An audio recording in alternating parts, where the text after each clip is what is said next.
Hi అండి, రండి సూళ్ళూరుపేట దేవాలయాన్ని దర్శిద్దాం. దేశంలోనే తలుపులు లేనటువంటి ఏకైక దేవాలయం ఇది.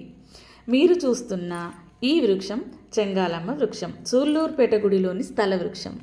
ఇది తెల్లమద్ది దేవతా వృక్షం. అయితే పూర్వం అమ్మవారి ఆజ్ఞ మేరకు గ్రామస్తులు ఇక్కడ గుడిని నిర్మించి తలుపులు ఏర్పాటు చేయ సంకల్పించి కావలసిన కొయ్య సామాగ్రిని తెచ్చి వడ్రంగి చేత పని ప్రారంభించారు.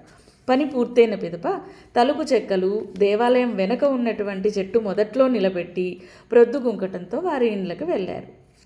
ఆనాటి రాత్రి అమ్మవారు గ్రామ పెద్దలకు కలలో కనిపించి, నా గుడికి తలుపులు ఏర్పాటు చెయ్యవలదు, నా భక్తులు నన్ను ఎల్లవేళలా దర్శించుకొనుటకు ఆటంకము కలిగించవలదు అని చెప్పి అదృశ్యమైనది. ఈ సంగతి తెలిసిన గ్రామస్తులు మరుసటి దినం ఆలయం వద్దకు వచ్చి గత రాత్రి తలుపులు తయారు చేసి పెట్టిన చెక్కలను పరిశీలించగా ఆ చెక్కలు చెట్టులో విలీనమై చిగురించి ఉన్నవి. గుడి ఈశాన్యంలో ఉన్న ఈ పెద్ద చెట్టు అందుకు తార్కాణం. ఈ చెట్టు కాండంపై అమ్మవారి వివిధ ఆకృతులతో భక్తులకు దర్శన భాగ్యం కలిగిస్తున్నది. భక్తులు ముడుపులు కట్టి 9 ప్రదక్షిణలు ఈ చెట్టు చుట్టూ చేయటంలో ఈ దేవతా వృక్షం చాలా ప్రసిద్ధి కాంచింది. ఇంకా మీకు తెలిసిన విషయాలు ఉంటే కామెంట్ బాక్స్లో పెట్టండి. థ్యాంక్ యూ అండి.